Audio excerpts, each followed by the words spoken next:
Good evening. Welcome to the State of Black America with MOBE Mondays. Good evening. My name is Yvette Moyo, and we're so happy to have you here this evening.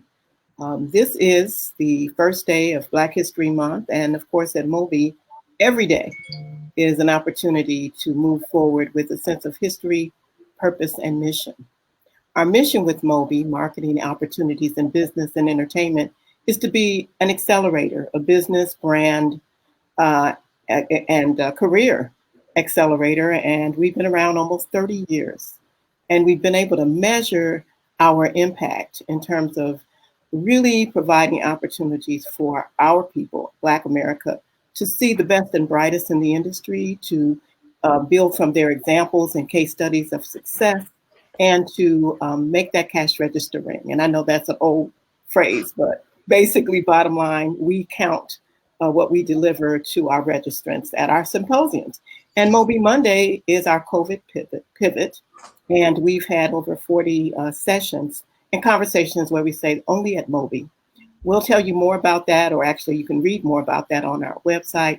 And as the founder and CEO of MOBE, I'm thrilled to have an expert group of professionals to talk about where we are today, the state of Black America, not from woe is me, from an asset-based conversation on who we are. I'm a salesperson. I've been selling the beauty and the wonder of Black people for 40 years. And I'm so pleased, I have an African American Studies major, and so I'm so pleased to sign myself off and learn something from these experts. And leading the conversation is part of our MOBE family, our leadership team. Pepper Miller has been with us for a couple of many of our activities with brands and building business. That's another conversation about our Real Men Charities activities. And Real Men Charities is the nonprofit that actually presents MOBE. And Pepper Miller has seen our progression over the years and is part of our success story. And she leads us in so many ways and so many levels. She's a recognized leader in the industry of marketing, advertising, market research, and she's also an author. She's studied Black people, she's written about it. She is the go-to professional when it comes to understanding insights and issues about habits. She works for Fortune 500 companies as a consultant with her company. And the companies include Coca-Cola, McDonald's, AARP, Bravo, Procter & Gamble, Unilever, even the Chicago Symphony Orchestra, and so many more. Pepper has co-authored What's Black About It with the late Herb Kent, and authored Black Still Matters in Marketing.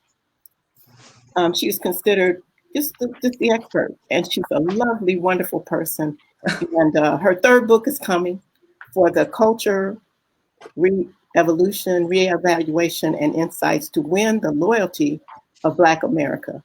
And it will be released, I think, this year, actually. We hope. Ladies and gentlemen, it is a pleasure and honor to introduce to you the lady that will lead this conversation, Ms. Pepper Miller. Thank you, Yvette. Thank you so much. I'm delighted to be here. I'm excited to have a chat with this wonderful, esteemed panel. And to kick off our Black History Month. I'm going to sign off and let the conversation continue. All right, thank you. All right, okay.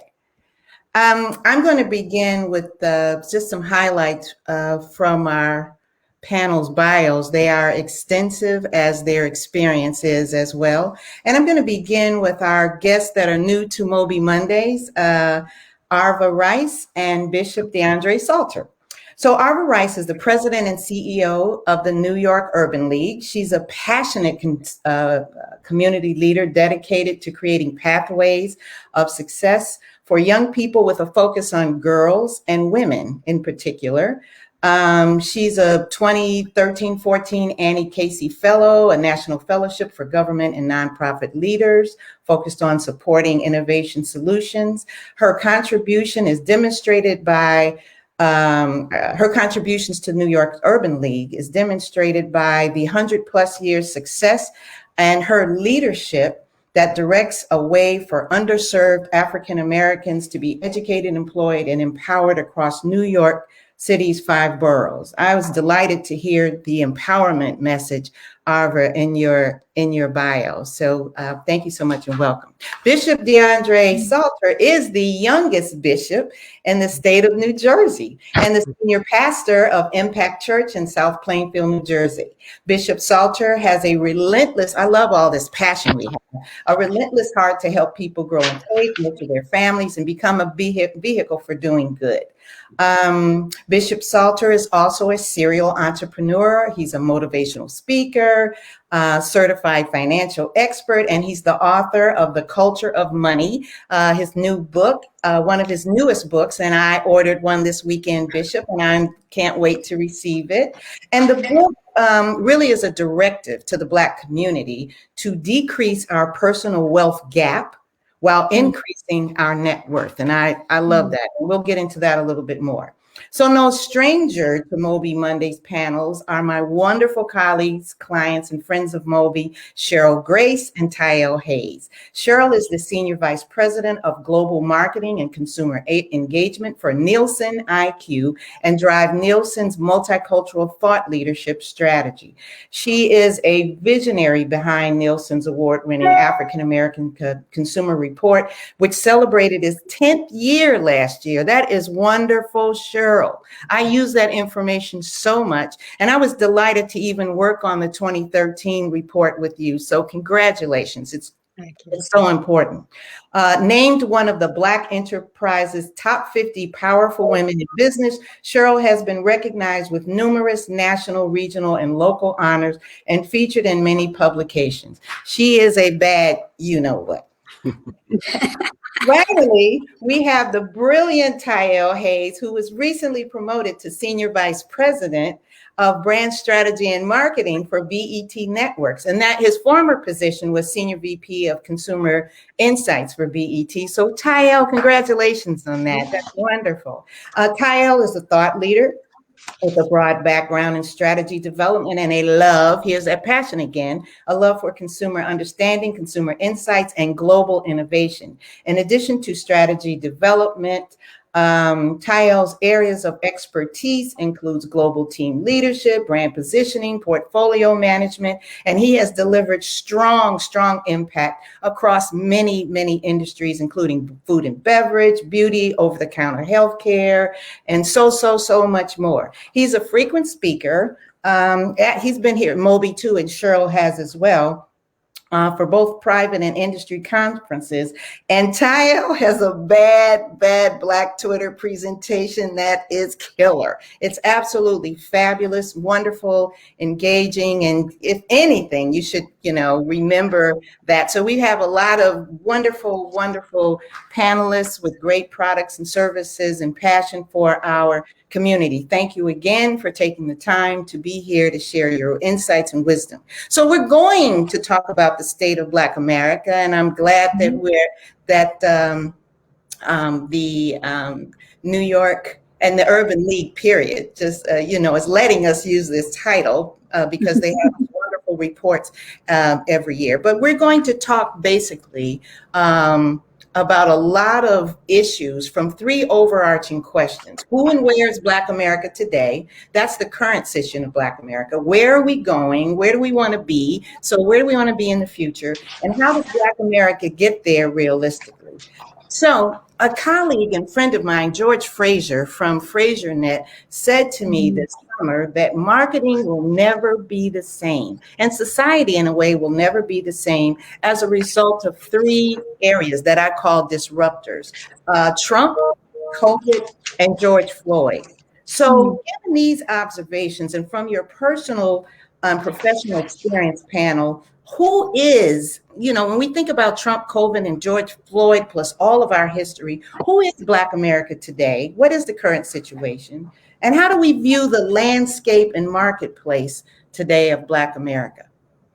And who wants to, Arva, why don't you start? You and Bishop can start, because I'd like to, since you guys are working deep in the community, why don't you start? Arva, why don't you start?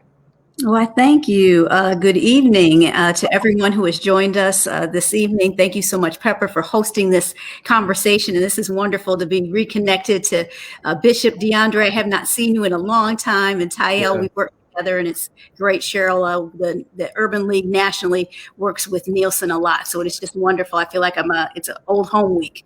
So it's wonderful to kind of be here. I had been thinking about this whole question of who we are right now. And when you put it in the context of Trump, COVID, and George Floyd, I was like, wow, that is really big. And it really is defining for this moment in time. And I was just having a staff meeting, and I said that no matter what happens with us going back to moving our programming from being digital, being online to, when we all have the vaccine or we're all in a place and space where we can walk around after COVID, we're going to be forever changed. And so it's like going to the airport. Remember, we used to go to the airport, you could go all the way up to the gate and give that loved one of yours a big hug, and then they could get on the plane. And that's just gone forever. Right, the way the paradigm had shifted for us, and so we have to look at things in different ways. When I think about who we are as Black, particularly New Yorkers, I run the New York Urban League. As you know, there's 90 urban leagues across the country. When I think about the New York landscape, Tiyale helped us to put together something called the State of Black New York, where we looked at Black New Yorkers and said, how are they doing right now? And the three words that really came out for me is that Black New Yorkers are incredibly resilient. We are resilient in the face of things like COVID, as we all know. And according to our State of Black New York, Black New Yorkers were twice as likely to die from COVID as our contemporaries. We are incredibly resilient in the face of the policies and the procedures and policies that have put in place through Trump. And even though they try to make our voting rights and try to strip them of us, we came out in Milwaukee, and we came out in Atlanta, and we came out in Philadelphia and Pennsylvania. And so we're incredibly resilient when it comes to the Trump policies. And then when it comes to George Floyd, this was a moment of racial reckoning, and we will forever be changed because of it. And so I think that as New Yorkers, as Black New Yorkers, and as Black Americans, we're incredibly resilient. Number two, we're undercapitalized. And I know that Bishop is going to talk a lot about this, so I'm just going to briefly touch on it. But we are undercapitalized. We're undercapitalized as business owners, small business owners. The prediction is that a third of them will not open again as a result of COVID. And I think as long as we are in this moment, that third's going to grow and grow and grow, unfortunately. And here in New York City, small businesses employ half of the population of the workforce. So the undercapitalization of small businesses is really tough.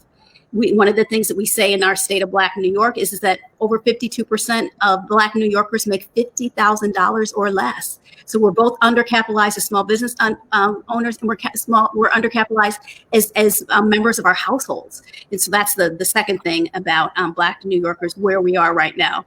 But at the same time, and I heard you, Pepper, talk about this is going to be an optimistic conversation, we are also well positioned. We are well positioned in a way that we have never been before. As people walked and marched and protested with George Floyd, they were pushing for radical changes. And here in New York State in particular, we were able to put in place the Say Our Name legislation in a very short period of time. People marveled, how in the world did you put together this whole suite of changes looking at policing? And we were able to do that because we had an African-American woman, Andrea Stewart Cousins, who was the leader of our state Senate. We had a gentleman who was the leader of our assembly. And because of that, because they were well positioned, we had the legislation that was already there, that our state legislators were able to pull out of a drawer and say, wait, I've been trying to get this passed, this anti-chokehold ban for years. Now let's take the advantage of this moment and get it passed. And so we were able to do that because of the amazing ability to be well positioned. And so I'll stop there, but I just want to say for now, I see that Black New Yorkers and Black Americans are resilient, we're undercapitalized, but we're well positioned for change. Excellent. I didn't even have to summarize that. Thank you very much. That's a nice start for our landscape. And I'm glad you have the undercapitalized information too. We don't want to stick our heads in the sand about the challenges with the community. So thanks for including that. Bishop, from your perspective, where's Black America today? How do you view the landscape? Well, thank you, Pepper, for having me, and it's great to be on with all of you. I think Arva really touched on some things that I just like to add on to, but from a different angle. I think we're in a very powerful position, and here's why. If you look at the state of Black America and America's culture and cultural influences, we are probably establishing our culture and setting cultural trends in almost every area. When you think about culinary, the influence of Black America is in the culinary arts, the influence in the fashion, you know, as my kids would say, our drip influences everyone else, right? When you think about music, our style of worship, in many different areas, we have found our cultural influence to be significant and have started to awaken to bargaining these chips for better products, services, and resourcing our community.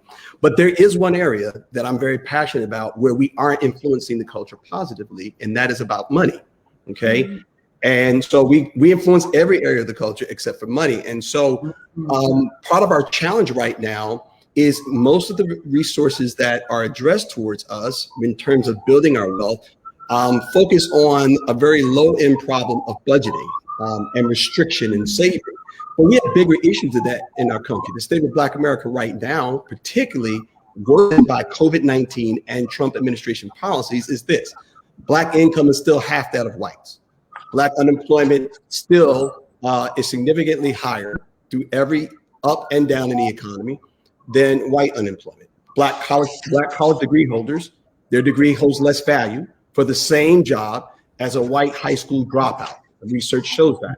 And so, as Arva said, we're also undercapitalized. I mean, many reports about the access to capital for Black venture ideas and being under-resourced from the venture capital community for new products and new technology that we are driving and creating. So while we have this greater cultural influence, we're not fully capitalizing and able to build out wealth in terms of property ownership, business ownership, and frankly, very little investment in the market. And here's the futuring on this. So here's where I am right now. We talk about the wealth gap, which is significant, right? So, you know, the average white family having a net worth of almost 10, depending on the study, up to 13 times the average Black family. And that's a significant issue. But I want us to peek ahead to the future and what we need to do, because right now we're staring down the barrel of a $68 million transfer of wealth. I call it the great wealth transfer tsunami, like a tsunami wipes it out. There are some studies that say that this wealth transfer can severely impact the Black community. In other words, 25 years from now, a 20-year-old who's today 20 and at the age of 45, they're going to have a significant capital disadvantage and competitive disadvantage in the marketplace when starting a business and so many other things they want to do in life, because their peers will be inheriting a significant amount of wealth. And the real concern with this wealth transfer that's coming down the pike is there's only 3% of that is targeted to be from one Black generation to another. So while we have this great cultural influence, I think it's also a great time for us to start having these discussions, putting the mechanisms in place, right? We need policy. There's the policy solutions that we all understand. We're talking about reparations and other things, but there's also the corporate, like your space, drawing corporate responsibility to the forefront beyond just a press statement and writing a check, right? Substantive DI, programs that create opportunity, but also on a very personal level, we're going to have to do some things to address this kind of wealth gap burgeoning that definitely COVID, every study you look at, COVID increased the wealth gap even further than where it was.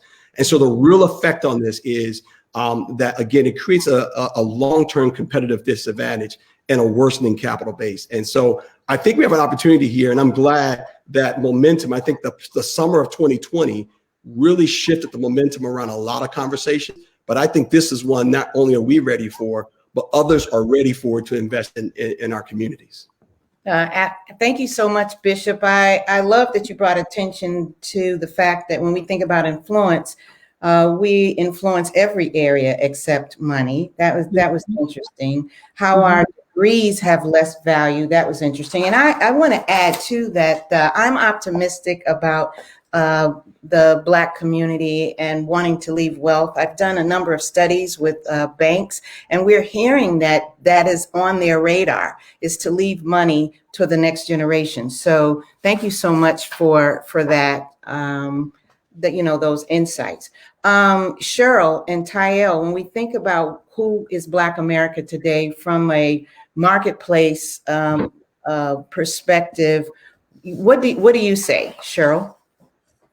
So listen, who we are is actually who we're showing up to be. And there are 46.8 million of us. So that's nothing to sneeze at. That's not a number that you can ignore. And I think the watershed year of 2020 highlighted and showcased exactly how strong we are when we are acting collectively, when we have our allies who are also acting with us. And with this 46.8 million of us who are there, we are actually putting about $1.5 trillion into the U.S. economy. So, Bishop, while we're not necessarily sharing the wealth from generation to generation just yet, and while we are not necessarily investing just yet, we are indeed contributing to the U.S. economy at a number more than most countries in the globe, across the globe, are contributing, if you look at their GDP. So I want we're almost at $1.5 trillion. And I think that that's really worth mentioning. We also represent a strong part of the South. And you can't have look at what the 2020 presidential election highlighted without recognizing the value and the contributions that Blacks brought to that election process. More than 55% of us live in the South. The South really showed up and showed out during that election. And as a result, what we're seeing is that suddenly those Southern states that were once red are turning blue, and we're getting a lot more respect. And that's because of the African American population. 7 out of the top 10 states for the African American population is in the South. 7 out of 10%. I'm sorry, 7 out of 10 of them are in the South. Texas leads the #1 state of all African Americans in terms of population, the state of Texas. And again, we know that it was one of those pivotal states that everyone was concerned and worried about. The people in Texas, the African Americans in Texas, just to show you who we are, they spend and pump into that U.S. economy for the state of Texas about $117 billion. So again, when you take into consideration what this means from an election year, you can see where that power actually comes from. And I think it's also important to understand from a demographic perspective how young we are. We're young, we're fab, we're beautiful, we're young, gifted, and Black. In fact, the median age for Blacks is 32, which is about 11 whopping years younger than the non-Hispanic white population. And I think it's also interesting to note that right now, almost 27% of the Black population is under the age of 18. That means as that 27% grows, they're going to start voting. And so you're going to see even more growth. The population growth is between now and 2060 is expected for African Americans to grow by more than 20%, a growth of 20% rate, right? At a 20% growth rate. The non-Hispanic white population is declining rapidly. The reason this is important about who we are and where we are today is because those kinds of numbers impact fear.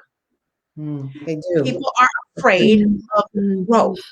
That's why you see such an uprising across the country. And that's who we are. Absolutely. That's excellent. I didn't know about Texas. I'm so glad you broke that out. I see our spending power has gone up to 1.5 trillion. I'm also happy that you mentioned and we talk about the Black remigration, moving back to the South. And it's not just older people as well. It's younger people. Younger educated people, more educated than those who were already there. Yeah. Exactly. And so this is, that's excellent so much. I'm so glad you came with the stats. Great. My brother, Tiyale, where are Black people today? What's the landscape that you see from a landscape or from the marketing place perspective? Yeah, I think this year has been amazing, and that trifecta of Trump, COVID, and George Floyd has definitely impacted a few things. And I think we've seen it at BET as we have seen this renaissance happening of Black people. But what I want to talk about is the awakening of Black people. So we are right now is that we have awakened to what I would argue is one of the single most important aspects of existence, which is self-respect and accountability to self, and the idea that I deserve it. Right? I think I would argue when we do a lot of research at BET on African Americans, and what I find in this Gen Z generation, I'll give you an example. Here's a quote that we pulled from a young female in her 20s. She said, "I am not going to go into relationships like my mother and my grandmother did. Those rules that my mother and grandmother gave me about, I'm gonna stand by this man, even though he treats me wrong, and not rules I'm going to follow. I'm going to chart my own path because I deserve something different. I understand that what they dealt with is what they had to deal with. What I'm going to do is I'm going to show up fully as a fully formed person and look for a partner in that way." So imagine when you take that attitude and bring it to the workplace. No longer are young African Americans saying, "I'm going to just be thankful you gave me a job. I'm going to stay here for 30 years and be quiet and get the pennies you give me while I invest all my talents in and pray that I get a minimal pension." When I go, they're saying, "No, I want ownership." Why? Because I deserve it.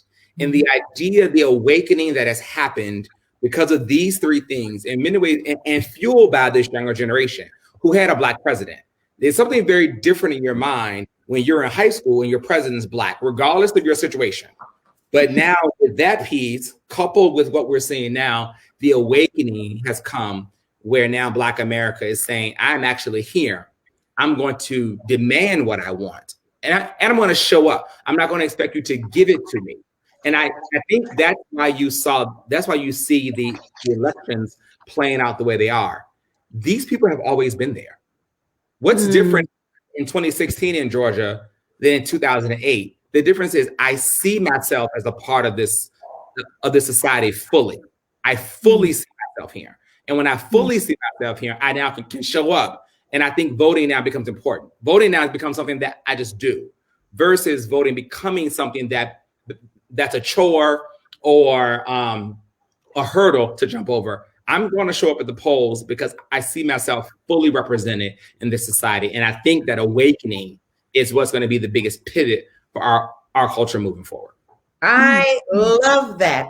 I love that because I'm seeing that awakening. So that Bishop can play into when you talk about wealth building, because we're hearing that from young people. One of the things too that I wanted to add, Tiyale, to your point about the awakening of self-responsibility, accountability, I deserve it, is this attitude about being unapologetically whatever. Right. So definitely unapologetically Black is in there. I love this idea about ownership and showing up. So we're gonna, keep going with that when we think about, and Tiyale, and I think all of you hit on this as well, but let's talk about this a little bit more. So then what does the future look like then for Black people? And I think, so let's go back in reverse. So what is our future? What does all of this mean then? And Tiyale, you kind of kicked that off a little bit. So let's go back in reverse. And Tiyale, how do you want to add to that? Or if what you just said, because it's really a wonderful, optimistic way to look at our community. Yeah. I think that I'll just add to it is how we will then turn that into action, right? And I think what I see happening is now as people have that awakening, now I'm going to show up fully. So I now demand more, I expect more, and I now demand more. So when I expect more, I can then demand more. I should then get more, right? When all the pieces are in play. And to the point of going back to the work that I did with Arva in the Urban League around Black New York, which is a microcosm for what you're seeing in America. What we're realizing now is that people are opening their eyes to the disparities. The disparities are now very real, right? I will share an example with a young man. We did a piece of work on Black men at BET, and I'll never forget this interview. Young man from Detroit said he grew up in the inner city. He was very smart. Went to he went to a specialized high school. He got to college, predominantly white college in the suburbs. And what he said when he got there is that he ended up becoming depressed because he saw the gravity of the disparity. Oh, these people just leave their bicycles unlocked on the lawn. Yes. What world do you live in where you're not even worried about your basic safety?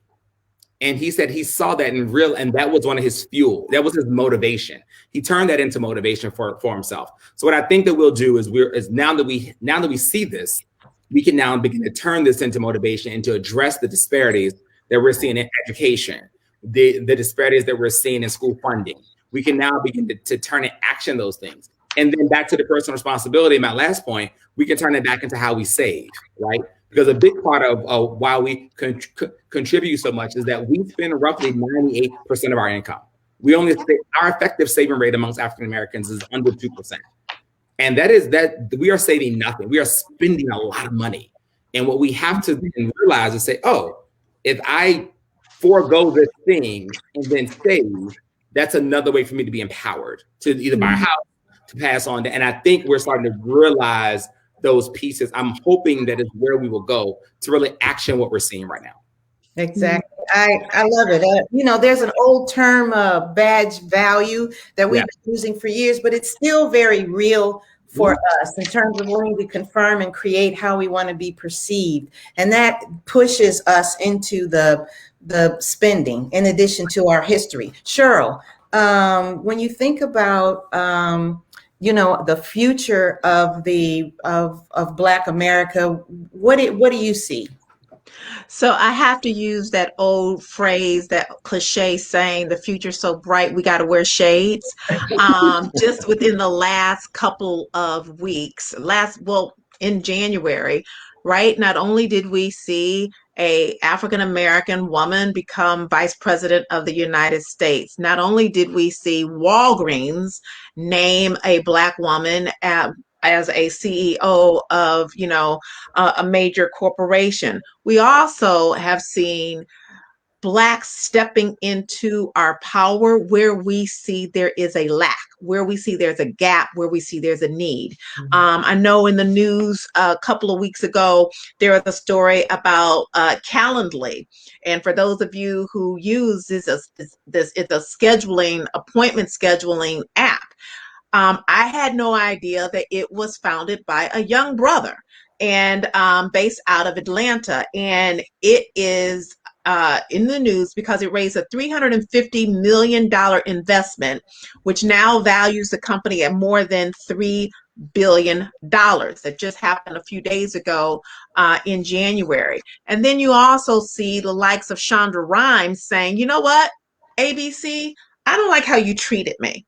And so I'm going to take my bat, and I'm going to go play on somebody else's field who respects me. I think that's what you're talking about, Tiyale, where we are no longer willing to just sit back and accept business as standard quo. We recognize the value that we're bringing to the table, and we need you all to recognize it too. And I think that's the direction that we're headed in. Oh, I absolutely love it. Very, very optimistic and part of the awakening. So Bishop, you were very had a lot of good optimistic points, but you also, pointed out some things about the Black community where we need to do better. So what do you think is the future for Black America from your lens? Well, yeah, I want to tie into something that Cheryl and Tiyale just mentioned, a couple of statistics that are very important. So when we talk about 1.3 to 1.5, heading towards $1.5 trillion in spending power, that is very significant. But where we are going with this, and I think where the real awakening is to ownership, not income, wealth, not income, not spending, but investing. So what I'm hearing, particularly with the next generation, and we saw this even recently with the whole GameStop and GameStop thing, there's a whole new wave of protests, even financially, right? And so I think we now must towards the spending power we have, from the spending power we have towards the ownership power we have, convert spending into ownership, right? Because Black ownership is everything. Yes, I think there's awakening to us wanting to pass down wealth at it from every generational point of view, but you can't pass down what you don't own, because ownership in America is freedom. So thus we have to own more business and property. Now, here's what we can do.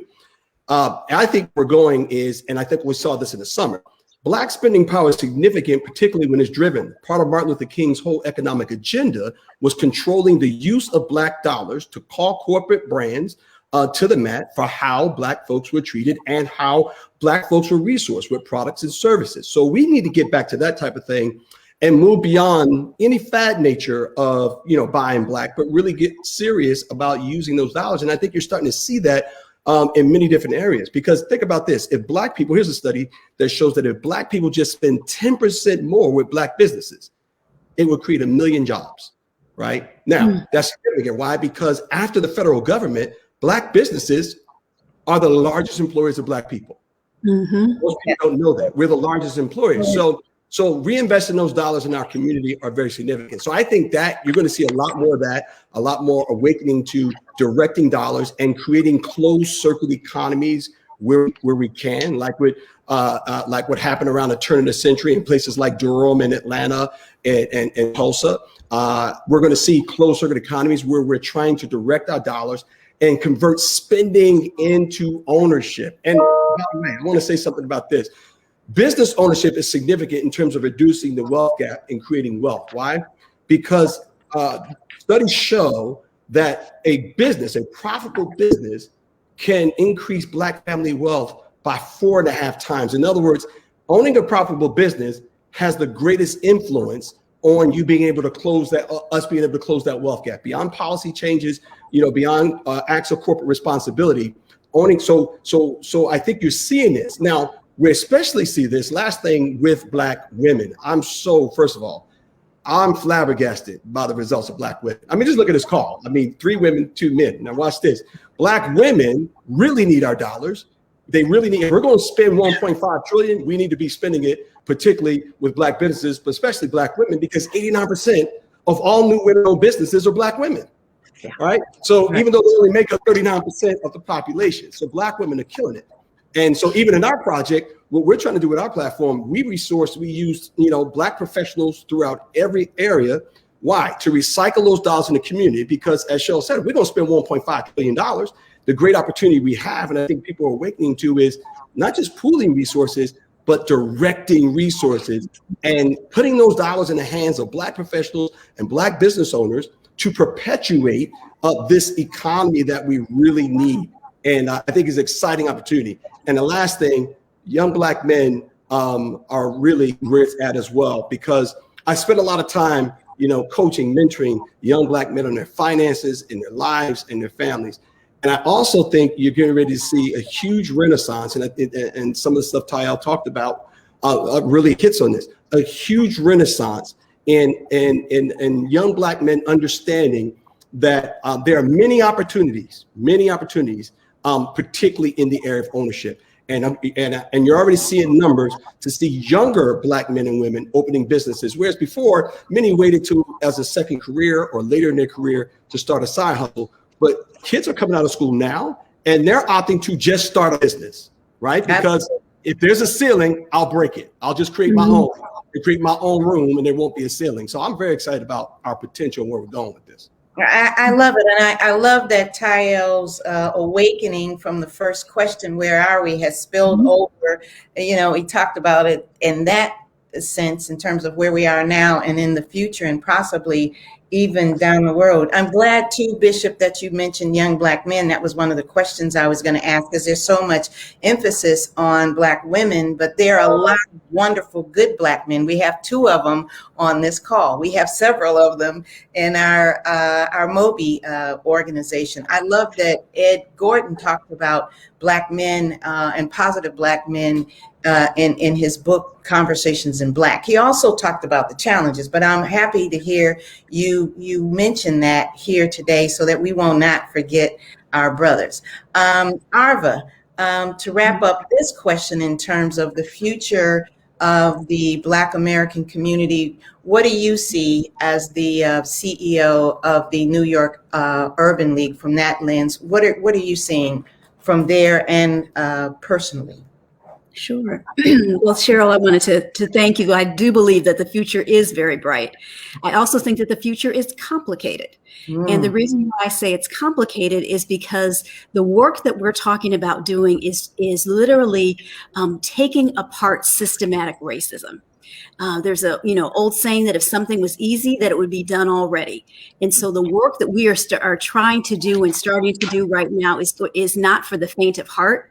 It is going to be beyond one march, one rally, one summer. And it's going to take a lot of work over time. I started out in my first comments talking about the Say Her Name legislation that was passed in New York State, and basically asked for really landmark legislation that said that we can look at a police officer's record and say, wait a minute, if this police officer has knocked somebody in the head in Oklahoma, he can't come to California and knock somebody in the head here, right? So we're actually going to be able to look at the history of misconduct of a police officer, right? So it's wonderful that that was put into place, but the fact is there's a lot of people who are moving to push back on that, right?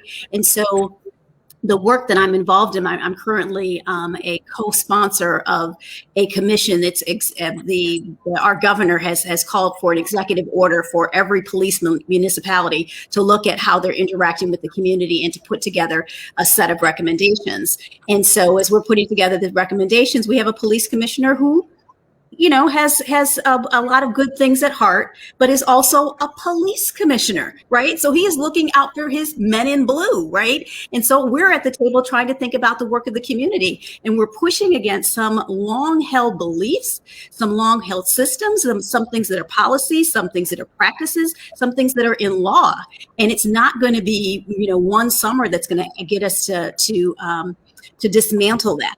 And so I think that while the future is bright, I think that we have to stay in it. We have to stay in it for the long haul, because change is going to take a long time. One of the things that I really appreciated about Tiyale saying that we are awakened. I like awakened more than woke, because if you're woke, you can fall back asleep again. We cannot be woke in this moment. We must stay awakened. Oh, I love that. We're going to hold on to woke too, because it's so important for our community to stay woke. I mean, it's a charge to pay attention to what we're doing, but I love that awakening and I love that definition. I love that you talked about how the future is bright but complicated, that we're taking apart, we have to think about dismantling systemic racism and reminding us that that is not going to be a simple task, and it's not going to happen overnight. We are seeing, when it comes to accountability, a number of groups of people that are holding a lot of corporations accountable. Those corporations that have stepped out there. I think the ANA took out a manifesto and they talked about what they wanted to do. The ANA is the Association of National Advertisers, which is made up of senior level executives. And they took out an ad in the Wall Street Journal and the New York Times right after George Floyd's murder to talk about what they were going to do. And I've been following up with them. So there's those kinds of organizations that are holding these companies accountable, collective organizations that are holding people accountable. I don't know if you or the audience are familiar with the Dove Act, the Crown Act by Dove. Yes. That is making sure that there is no hair discrimination in the workplace. And it is a law that has been passed in 7 states. So this is good to remember as we move forward in our conversations with our clients to share these insights that we are talking about today. This is wonderful discussion. And so finally, how do we get there? And we've talked a little bit about that in your responses. How do we get there? And I'm adding realistically, because we all have the dream and we all have the hope.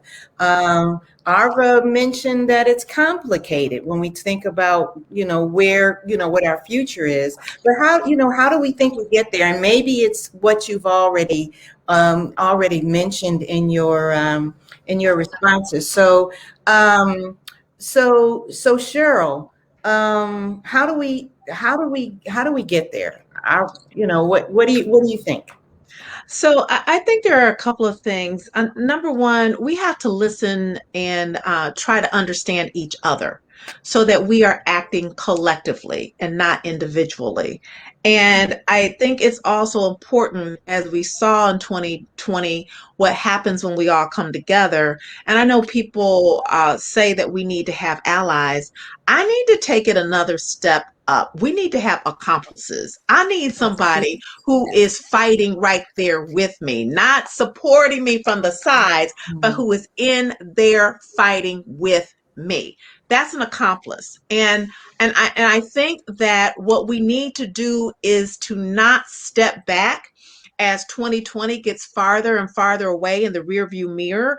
We need to make sure that we do continue to hold companies accountable, that what they're saying on their social media posts, what they're putting out in terms of propaganda, that they are backing it up in their corridors, that they are promoting, the associates who are on the front lines doing the work for them, that they are bringing in, yes, it's important to bring in and start a pipeline of young African Americans, but you also need to make sure that you're paying attention to the people who have been there in the trenches for you. We need to make sure that what happened in 2020 is not relegated to a moment, but it continues to be a movement. And that, I think, is what we need to do to get there realistically. And cut each other some slack. One other thing, I'm sorry, Peppers, cut each other some slack if we are Black-owned businesses, right? If you have a Black-owned business, if you go to a drive-in fast food restaurant that you normally go to, and they leave your fries out,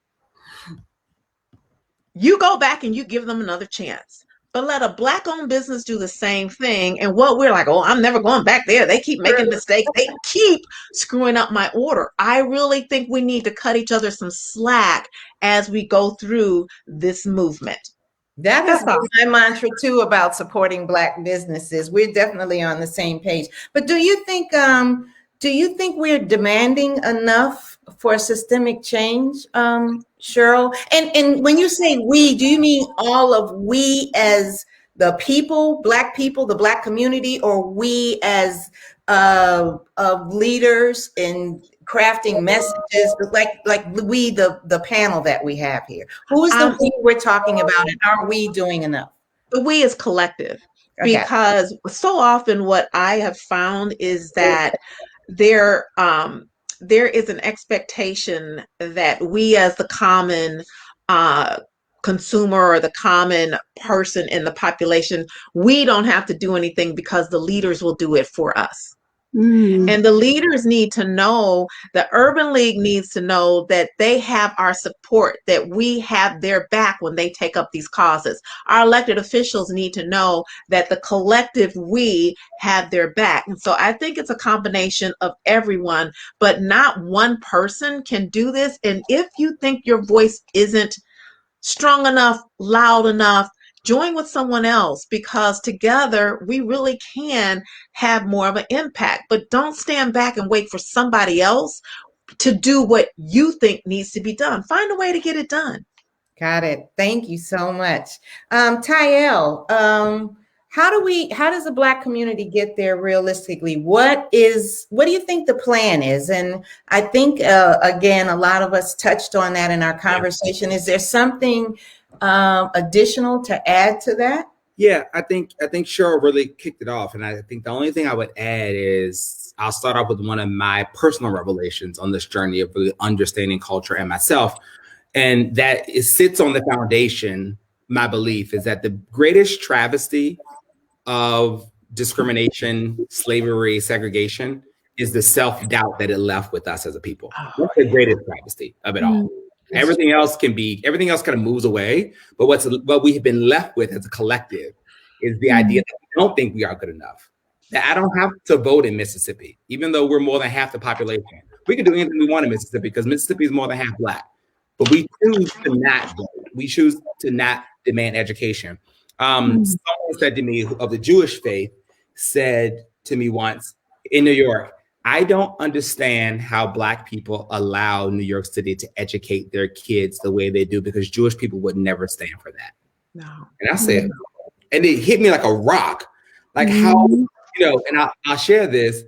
I have a dear friend of mine who's an elementary school teacher, and I asked her, she teaches in East Orange, and I asked her Saturday, do you still have students who don't have Chromebooks? And she said, yes, there are still students in East Orange who today, as of February 1st, do not have Chromebooks. And I said, it hits you like, but it's okay, because we have to admit that we think that's okay. And so part of the healing is going to have to be, we're going to have to learn and heal from that lack of self-doubt that has been penetrated into us for 400 years, right? So with that being, the next piece, once we move on from that, I firmly believe is we have to move in this delicate balance that Arva spoke about it being hard, of that we are 42 million, but we are also individuals, and there's diversity inside of that.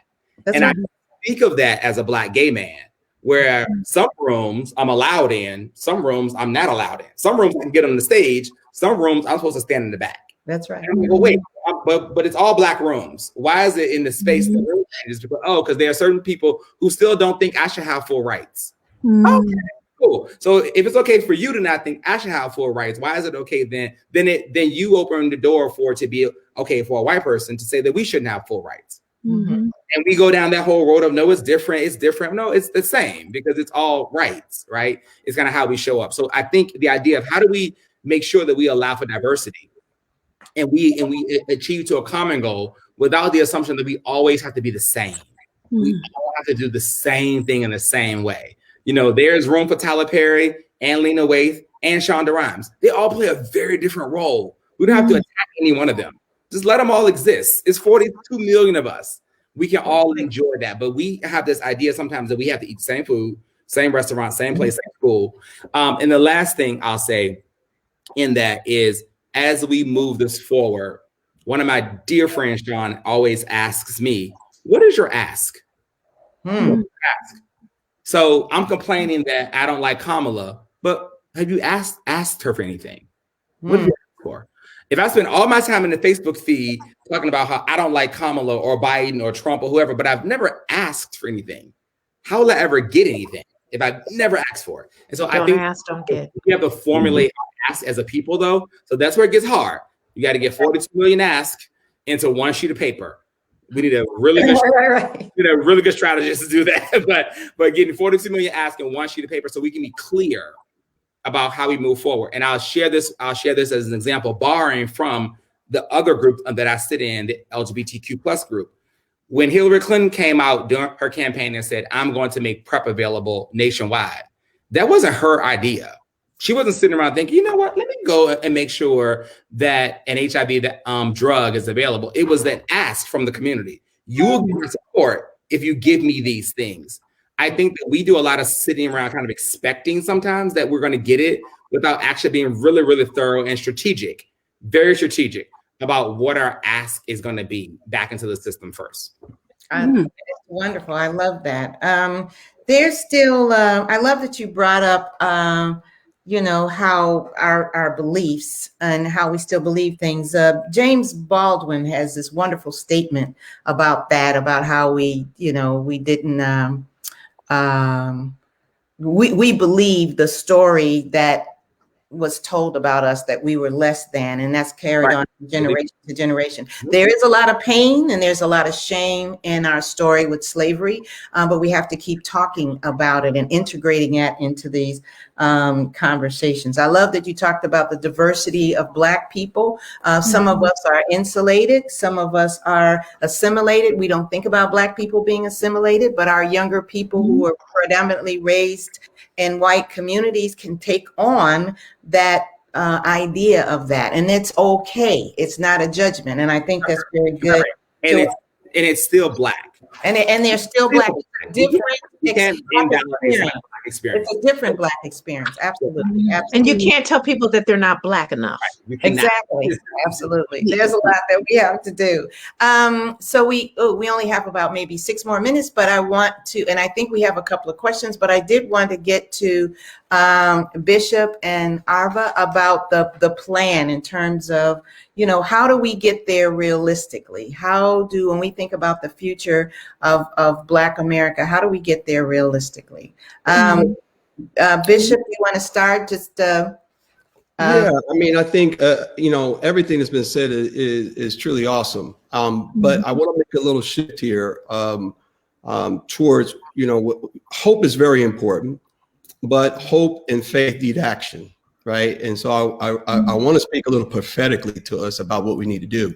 So when we talk about where do we go from here with others, and we use terms like allies and alliances, right? To keep it very simple, there's a biblical concept of repentance. And I do think we need to, at every level, ask people to repent. We need corporations to repent for practices. We need individual managers and supervisors called to repentance. What is repentance? Very simply, to right a wrong. And so one of the things we should do, and we must continue to do, is continue to find our voice, right? And use that voice, as Cheryl said, collectively. But then second thing, very personally, on a very personal level, because I'm on the ground with the people. And in ministry, you're dealing with the real ramifications of life. When the light bill can't get paid, when kids can't afford to be college educated. And so I think there's 3 things that are really in my heart. I want to see us financially healed. So I do think we need to all gather around a different type of altar call. And I think the altar call has to be around financial healing and wellness. We need to heal ourselves, right? As been stated, we've internalized a lot about self-worth and value. But here, just 3 things I really think we need to get serious about. I call it no more, own more, and pass down more, which is a refocusing of our community on financial literacy, ownership, and unlocking ownership potential, and then legacy. And so those are the practical things in terms of which will undergird all the other cultural things and societal things and things we do elsewhere. But we need that kind of healing. And that's really what I'm hoping for us.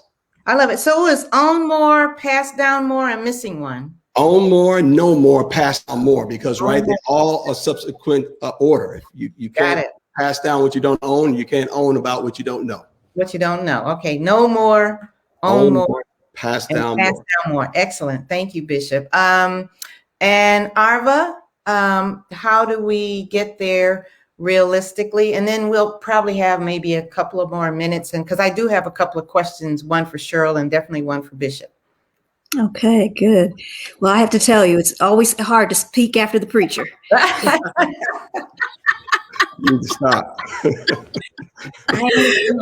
So everything has been said so wonderfully and well, and the only thing that I can really add to it is where Cheryl started, and that is that we do need to work collectively. And sometimes, as Black people, as a result of what Tiyale was saying, our own feelings of insecurity and lack of self-worth, that we don't want to come together, but we have to. And so my only admonition to people is we may resist it, but it's time to join.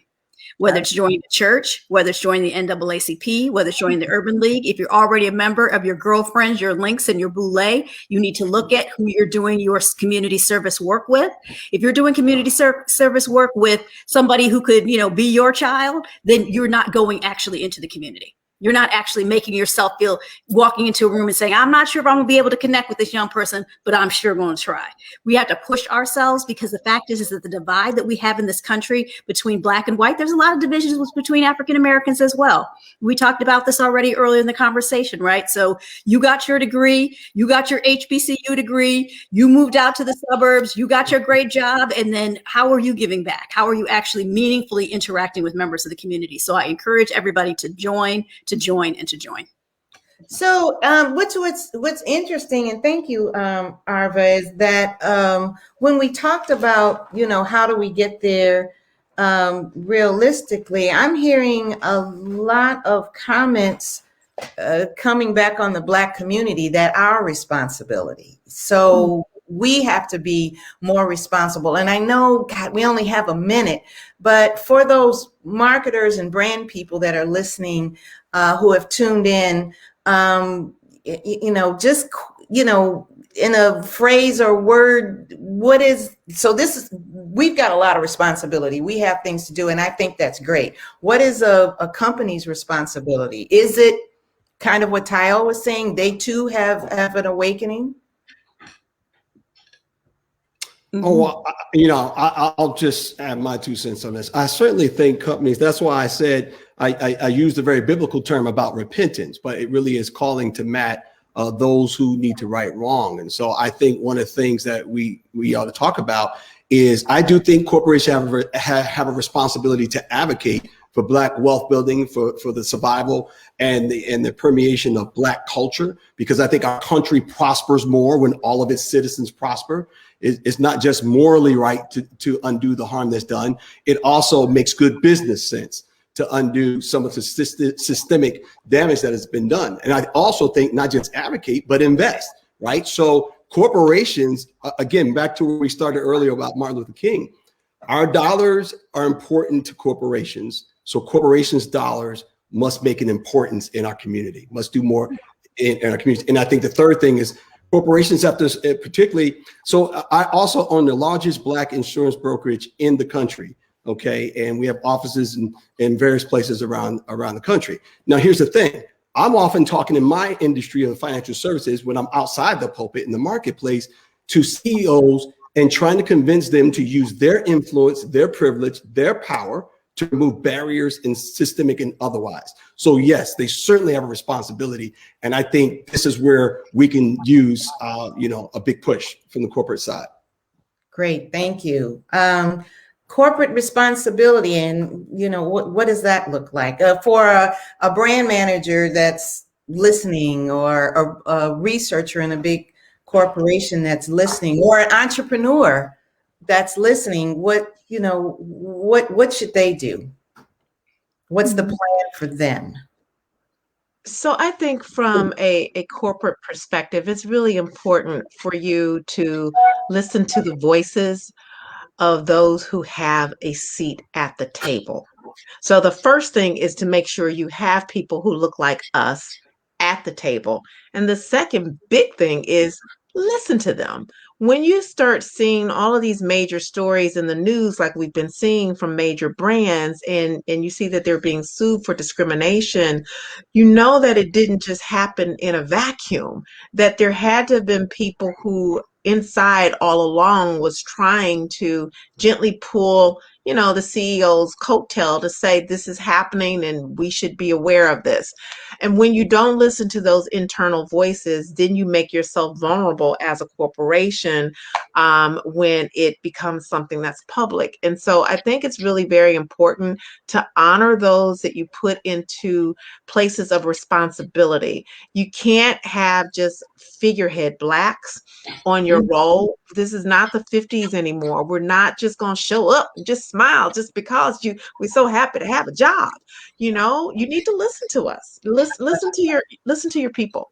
I love it. So invite people in, invite them to the table, invite them in the room, as Melody Hobson talks about, inviting them in the room, inviting them to the table, and then listen to the voices at the table. I want to really quick. Just that I know we're at time, but I think this point is centered around the idea that your strategy should not be focused around pity. It should be focused around equity. Your practices need to be focused around reconciliation. And that all boils down to the idea of don't pity me, pay me. We don't need to pity anymore. We know what it is. Pay us. Pay us. So give money to charity and hire some executives to be in the space. I love it. That combination. I love it. I love it. I love it. Okay.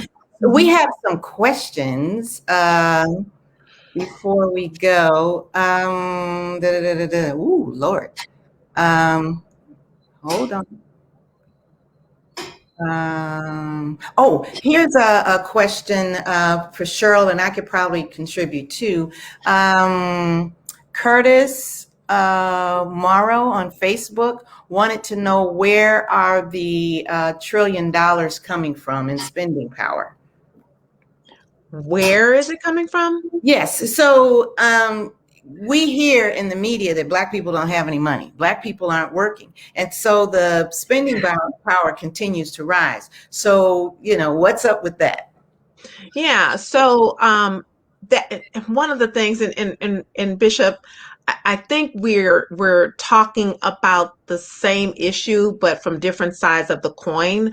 But African Americans are spending across all categories, and we are rewarding brands with our money. And so when you look at how we're showing up, if you just look at COVID and how we show up at grocery stores, in drugstores, in convenience stores, more than any other group of people. When you look at how we are showing up on streaming video on demand services, those platforms, we're like shelling out a lot of money towards those platforms. You can thank us later, Tiyale. And so we are spending money on brands across categories, across industries. We are generally outspending what our cohorts are in almost all of the spaces. So it's not a very succinct answer. It is, we're spending across the board. Got it. I also remember reading how the Black immigrants are contributing a lot to our spending power. I also read to higher income Black people, as we get promoted, we're earning more, they contribute to our spending power. And you raise a good point about us spending across the board, and especially, again, badge value. When I look in people's grocery carts and looking at brands and things that they buy and what's important to them, that's great. Thank you.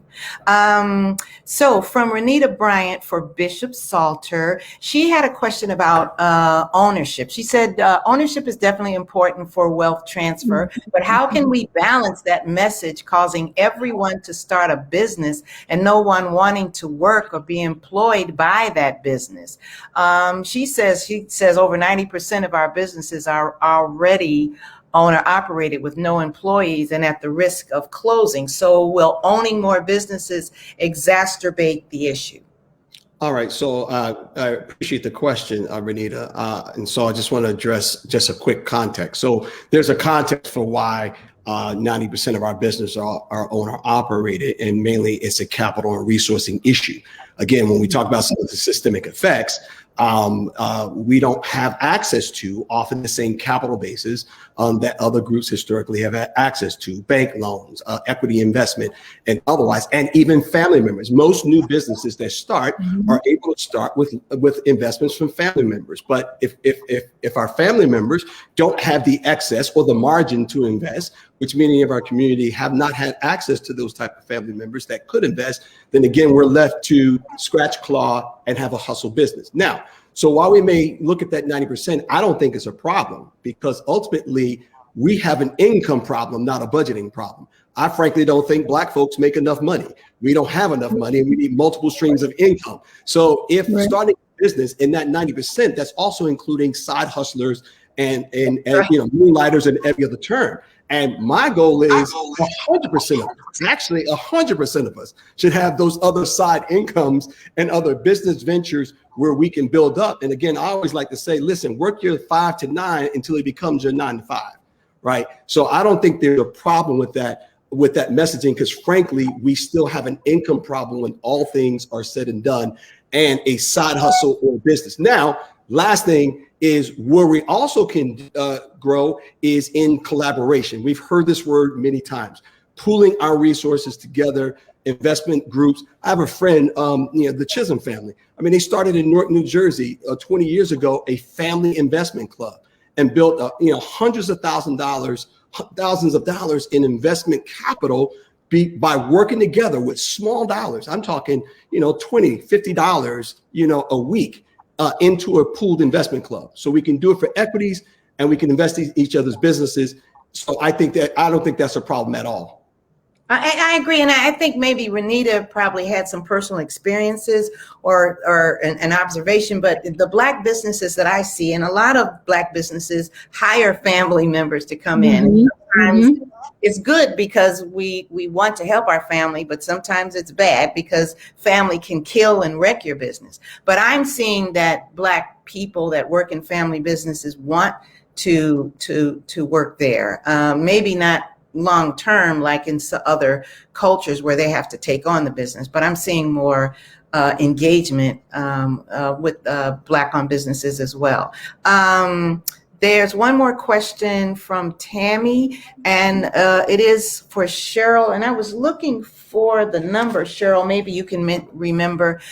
Tammy Bolden on Facebook asked, how do we get that 27%, which is our Gen X and Gen Z, to understand that flexing and spending needs to be channeled into self-development, investing in ourselves or communities or wealth building? Maybe it's not to Cheryl, but it is to the panel. She wants to know, how do we get that's a big question long term. How do we get young people interested in investing? I am seeing young people investing thanks to, it was a little controversy, but thanks to the Acorns and the Robin Hoods, and where people can invest small amounts. There's a perception that you have to invest zillions of dollars to get in.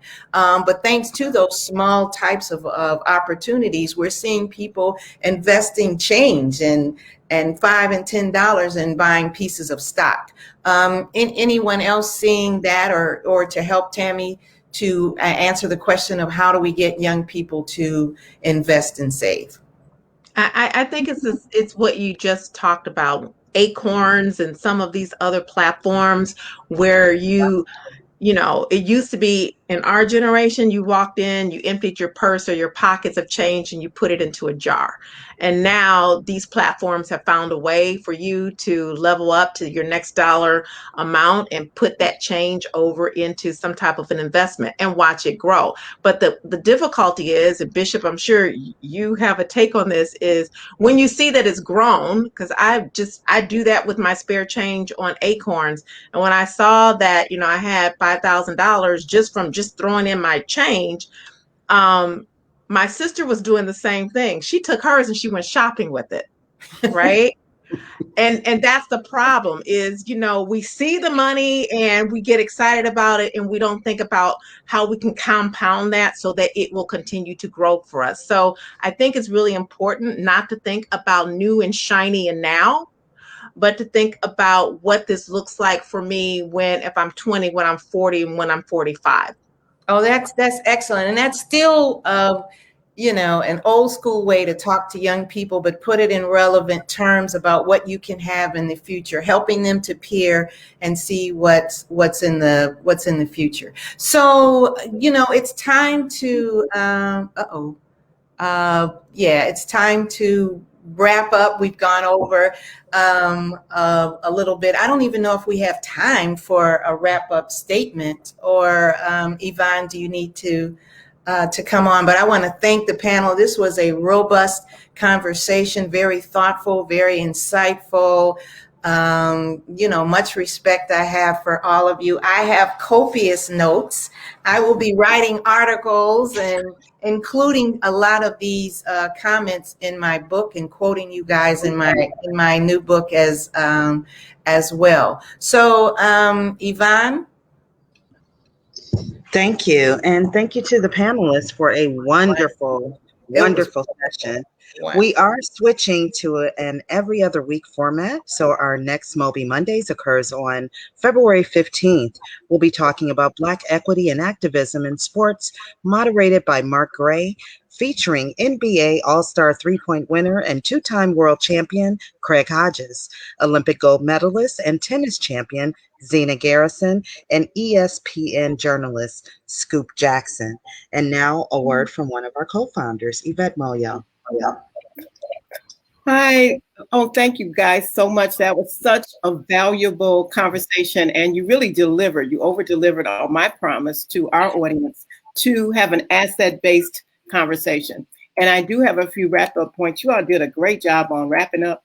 I'm so excited about the language we're using. I'm so excited about the analysis. We have been saying, we make, $1.3 trillion, and what do we do with it? We throw it away.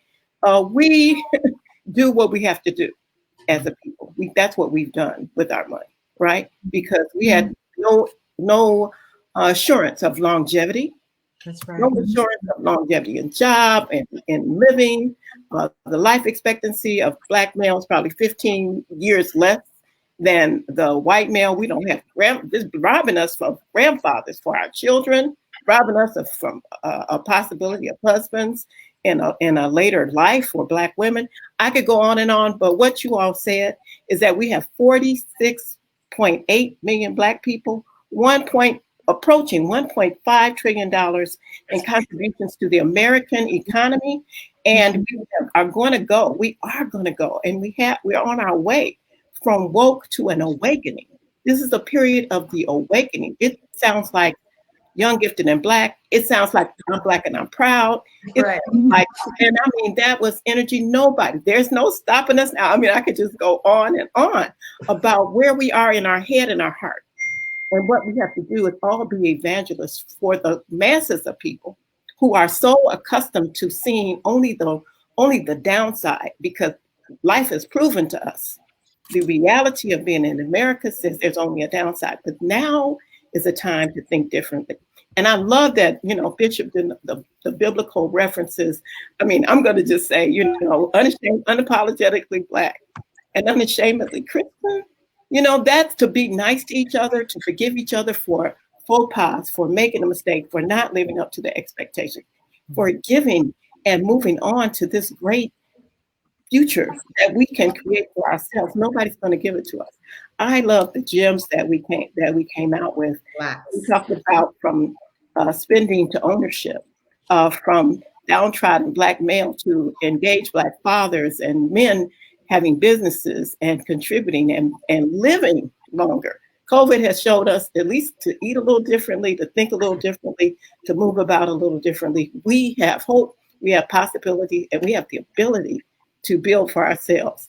That whole thing about, no more pity, from pity to payment, from pity to payment. This is where we have to be, Black people. And for those brand managers who don't hear a place for themselves in this conversation, you are making yourself obsolete. This business cannot continue. You are not going to meet your bottom line requirements by doing things the way you've been doing them. And I wish you luck, and I wish you possibility, and I wish my people to think every time you spend a dime, because it is just like the vote. Thank you, ladies and gentlemen. I'm so inspired. Thank you all for wonderful, wonderful, wonderful conversation. I have so many more questions I'd like to ask you. We'd maybe have to come back and do a part 2 on this so we can dwell a little bit deeper into this. Thank you all so much. As a matter of fact, April 23rd is our MOBE conference, and it is a digital conference, but we can all meet back here at the same time. We have lots of wonderful things planned and great conversation. We can check in again because, we forget, we'll be in the moment and then we'll be like, oh, I'm so depressed. That's true. I forgot about that. So the MOBE conference is April 23rd. Please just be connected to our various platforms, LinkedIn. You could actually go back and see those 40 MOBE Mondays we've had before, only at MOBE. Only at MOBE. This is what we give you. We thank each and every one of you for being here. And I think that's all I have to say. Right. Great evening. Thank you. Great conversation. So nice meeting you, Bishop and Arva. You are now part of the MOBE family. I'll be in touch and reaching out to both of you in the future too. Yes, and give our regards to Mark Moriel, who used to host MOBE when he was in New Orleans. When he was the mayor, he would actually come and sit in some of our sessions. And he also hosted our Real Men Cook events in New Orleans as well. We have a legacy of the Urban League, and we'd love to keep that relationship going. All right. Thank you all so much. And thank you for the viewers for their questions and their comments. We got a lot of positive comments and good energy from our viewers. You all be well and be safe. Thank you so much. All right. Have a good evening. Bye. Good evening.